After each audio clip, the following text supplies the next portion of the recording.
ఆంధ్రప్రదేశ్ రాష్ట్రంలో ప్రస్తుతం ప్రతిపక్ష పార్టీగా ఉన్న వైఎస్ఆర్ కాంగ్రెస్ పార్టీ అధినేత ఇప్పుడు జైల్లోకి వెళ్ళనున్నాడా? పూర్తిగా రంగం సిద్ధమైంది.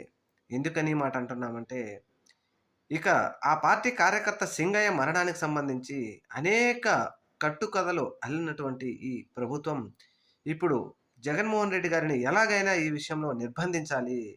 53 రోజులు చంద్రబాబు నాయుడు గారు జైల్లో ఉన్నారు. 54 రోజులైనా జగన్‌ను జైల్లో పెట్టాలి. నిజ నిజాలు తేల్చే లోపే జగన్‌ని అరెస్ట్ చేసి లోపల పెట్టేయాలి అనే కృత నిశ్చయంతో పనిచేస్తా ఉంది ఈ ప్రభుత్వం, ప్రభుత్వ అధికారులు. ఏది ఏమైనా రాష్ట్రంలో జగన్మోహన్ రెడ్డి గారిని నిర్బంధిస్తే మనం ఎల్లకాలం అధికారంలో ఉంటాము అని ఆశపడుతున్న తెలుగుదేశం పార్టీ కల నెరవేరుతుందా?